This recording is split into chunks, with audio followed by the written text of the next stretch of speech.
Hi guys, welcome back to my channel. In this video I'm going to be showing how to cut a senator top or a senator kaftan top. So the first thing I'm going to be doing is to measure out the amount of fabric that I'm going to be using to cut the senator top. So to determine the amount of fabric I'm going to be using, I have to use the widest part of the entire measurement that I'm working with.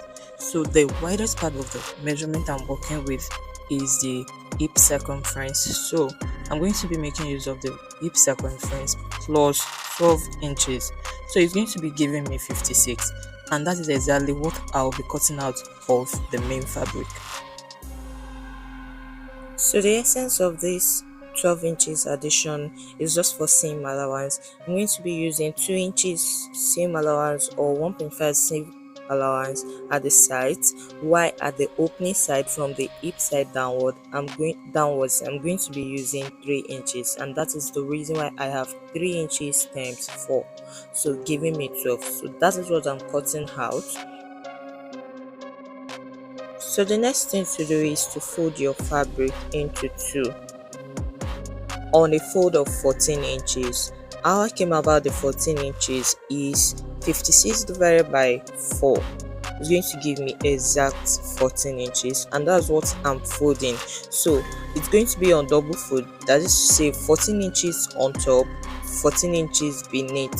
So I'm going to be having altogether 28 inches, and this both 28 inches is going to form my front piece. So this is my front piece. The next thing I did was to draw a startup line, after which I'll input the length, the full length of the shirt, of the senator shirt, and it's going to be 37.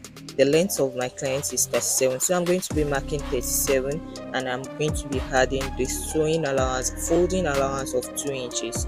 That's what I just did. So I'm going to be rolling a line on it as well. So the next thing I'll be doing is to come down from the startup line by 3 inches at this angle. So this is going to give me the shoulder slope that I need. 3 inches is not a constant measurement. Some cases you use 2, some you use 2.5. But for this my client, 3 inches works perfectly for the client. So I'm going to be rolling a slanted line on it. So the next thing I'm going to be doing after this is to add half-inch sewing allowance to the slanted line. So this is also going to form another slanted line. So it's going to be the sewing allowance, so I don't eat deep into my real measurement. So this is half-inch sewing allowance. So the next thing to do is just to cut it out.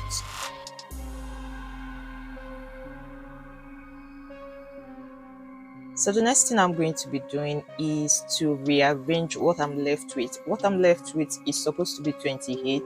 That is to say 56 divided by 2 is 28. I've worked with the first 28 parts to cut the front piece. This is the remaining 28. I'm going to be placing it on fold, which is going to mean 14 on 14, 14 inches on 14 inches. The next thing I'm going to be doing is to draw a startup line, which I just did, followed by placing the front piece on this piece, which is the back piece. So I'm going to neatly arrange it on it, and I'm going to be cutting the slant line out just as I did in the video. So the next thing I'm going to be doing is to drag it down. So the next thing I'm going to be doing is to ensure that I have the space of 4 inches difference between the front piece and the back piece, meaning the back piece is 4 inches longer than the front piece. And after cross-checking, I'm going to flip the back piece on the front piece in such a way that it's only covering the sewing allowance, just as you see me do in the video. So you are going to flip it over in that slanted manner. So don't try to make it balance at this edge. What you are supposed to be having is a triangular shape at the center front and the center back, just as you are seeing in the video. That's the proof that you got it right. So I'm going to be flipping this piece, two piece over, so that there will be a clearer view of what I'm saying. So here I'm reconfirming the 4 inches after flipping it over. So we're still good, it's still 4 inches. So the next thing to do is to flip it over, just as I said before. So it will be covering just the sewing allowance. That is to say, I have the sewing allowance already at the back since I have it in the front. So it will be covering it like this, and I'm going to be having a triangular shape at the center front and the center back, just as I'm showing like this. Okay, so the next thing to do is to input the shoulder to shoulder measurement, which is 19 inches. So 19 divided by 2 is going to be giving me 9.5. So that is what I'm inputting there. So I'm going to be adding a half-inch sewing allowance to it. So the next thing I'm going to be doing is to input my armhole length. So I'm going to be using 9 inches because I want a perfect armhole fitting for my client. In other case, I use what I have exactly on my shoulder minus the sewing allowance, which is going to be 9.5, and it's still going to work. So I'm also going to be imputing what I have on the shoulder, 9.5 exactly, minus the sewing allowance on this chest part, so as for me to have a straight line up to the shoulder part. So I'm going to be taking a ruler and I'm going to be ruling it up to the shoulder part. Then I'm going to be forming an L shape with the lines. So the next thing I'm going to be doing is to get the midpoint of the armhole length. The armhole length used there is 9 inches. The midpoint is going to be 4.5 inches. You can as well just fold your tape as you see me do in the video and mark it. So from that point, you are going to be coming in by 0.5 inches as you see me do. So I'm going to be connecting these 2 points together with the ruler. Then I'm going to be connecting it straight to the shoulder points. After which I'm going to be making use of my curved ruler, and I'm going to be curving from the 0.5 inches down to the armhole side. So this is going to stand for our front armhole line. So I'm going to be cutting this on just the front piece. So the next thing to do is to curve out the back armhole line. So to do so, you are going to be following the initial straight line that forms the L shape. You're not going to be following that armhole depth, that 0.5 inch. You're going to be making use of the initial armhole line. So I'm going to be curving it out with my curved ruler. So the next thing I'm going to be doing is to input the circumference, the chest circumference of the client. So the chest circumference of the client is 44 inches.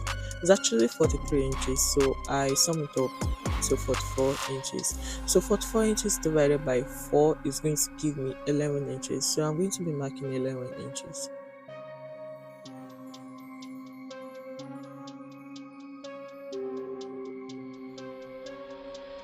So I'm going to be adding the sewing allowance of 1.5 inch.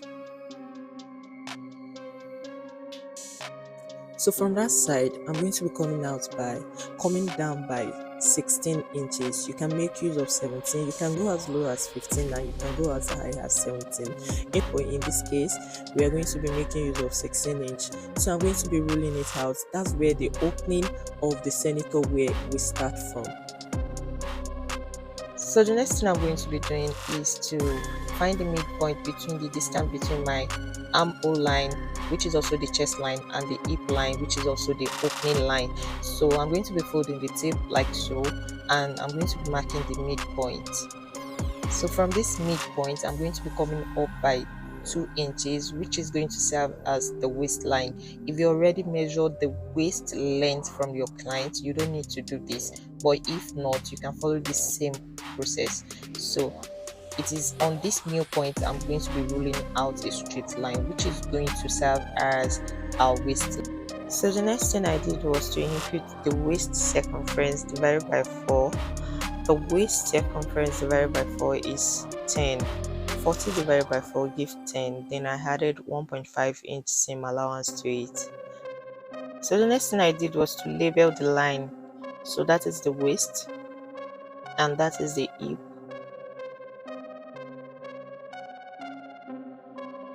Then our armhole line is also going to be the chest line. So I'm going to be ruling a longer line towards the chest part. so I labeled it the chest line.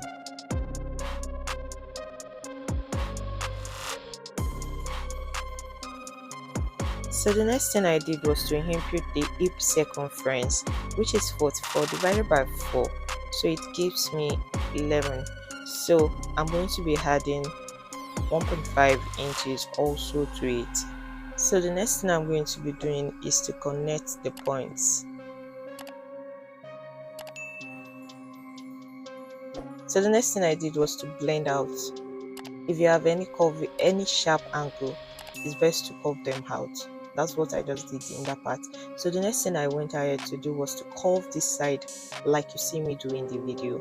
So the 1.5 inches sewing allowance for the main fabric is not going to be enough, so I needed another 1.5. That was the reason why I added 3 inches extra in 4 places to the actual measurement cut out. So the next thing I went ahead to do was to get my length. The length of this shirt is 37 inches, so this is the new length. So I'm going to be adding 3 inches fold allowance to it. 2 inches is also okay, but I prefer to use 3 inches in this case. So whatever is left, is better to have excess than to have shortage of fabric.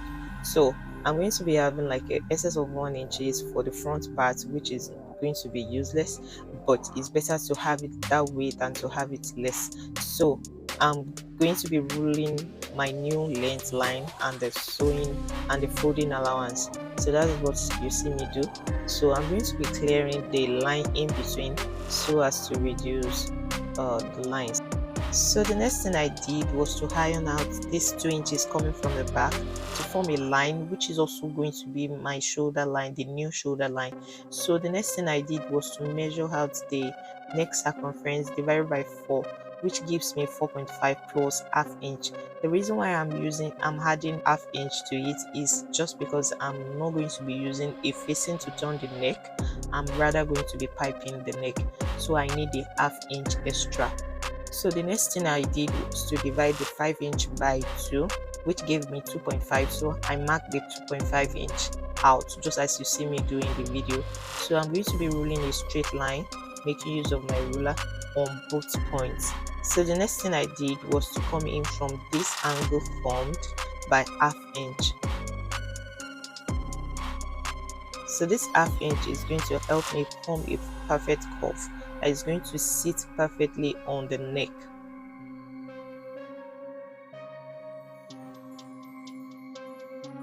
So I'm using a freehand drawing to get this curve.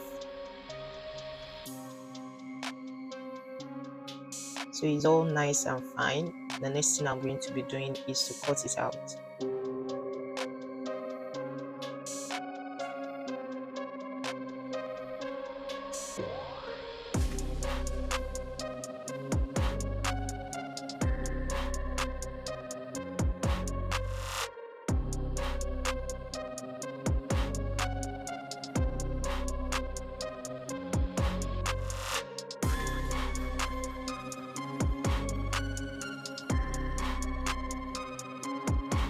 So the next thing I did was to flip over this 2 inches coming from the back again. So I'm going to be extending the line just a bit, then I'm going to be notching it just as you see me do. So I notch it a bit, so I'm going to be flipping it open again. So I'm going to be guided by that notch to form a curve to the center back. So the next thing to do is to connect the notch parts to the marked out center back. So I'm making use of a curved ruler just to get the shape out, and I'm going to be using the freehand drawing to draw it out. So that is the notch part. So I'm going to be setting it to match up with the marked center back. So I'm going to go ahead and make the line more bold.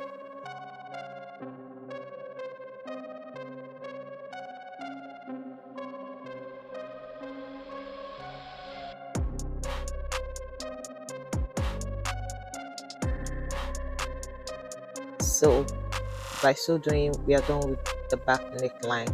So the next thing I'm going to be doing is to cut it out. So I'm going to flip it over to the front so as to measure it out.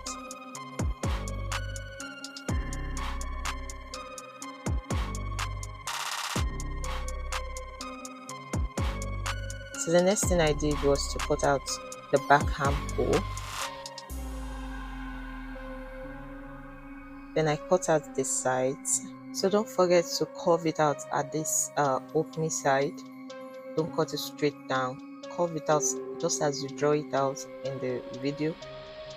So the next thing I did was to cut out the front armhole, meaning I'm not going to be adding the back piece to it. I'm just going to be cutting the front piece out at this part. So this is very important. Don't forget to cut it out. So it's going to give you the smartness required at the armhole side, so there will not be excess of fabric bulging out at that part. So I went ahead to cut it out. So after this, we have the main bodies for the senator already. So the next thing I did was to cut out the yoke for the back. So I had to take out the back piece and place a folded fabric on it, under it, beneath it, just as you see me in the video. So I place this under it. So the main fabric is on top. So I'm going to be marking out the exact shape I have on the back piece. So it's not going to be covering the armhole part, no, it's just going to be getting to around mid of the total armhole part. So I'm going to be marking it out. So I went ahead and I measured it out. I need 9 inches, so I'm going to be marking on 9 inches. This 9 inches includes the folding allowance. So I'm going to be marking it out and rolling it out. Then I'm going to be cutting it out of this main fabric. So the next thing I did was to cut out the sleeve. I'm going to be making use of a short sleeve. My client wanted a short sleeve. So the first thing I marked was the folding allowance. I'm making use of 3 inches folding allowance. So I'm going to be rolling it out just as you've seen me doing the video. So the next thing I'm going to be doing is to impute the sleeve length, which is 8 inches. So I'm going to be marking it out and rolling a straight line on it. So the cap side that I use here is 4.5. The formula for cap size is chest circumference divided by 12 plus 1.5 inches. So from this cap size, I'm going to be rolling out a straight line. So the next thing I'm going to be doing is to divide my biceps, the biceps of my client, by 2, which means 15 divided by 2, which gives me 7.5. So I'm going to be imputing it on the biceps line. So I added 1.5 seam allowance to it. So I'm going to be rolling a slanted line that is going to be starting from the actual biceps line. So I mean, it's going to be starting from that 7.5. It's not going to be starting from the sleeve, from the sewing allowance. So I'm going to be rolling it up to the apex of the sleeve. So I'm going to be dividing that into 2. So whatever it gives, I'm going to be marking it out. So from that point again, I'm going to be coming upwards by ½ inch, just as you see me doing the video. Then I'm going to be rolling a straight line to connect the both lines, the both points. Then I'm going to, from that 0.5 inch, draw a straight line back to that biceps line. Then I'm going to be curving it out back to the apex of my sleeve. Then this is going to be serving as a back armhole, and I can as well use this for both back and front, since it's a native wear and you don't need too much smartness at this part so as not to rip off the clothes.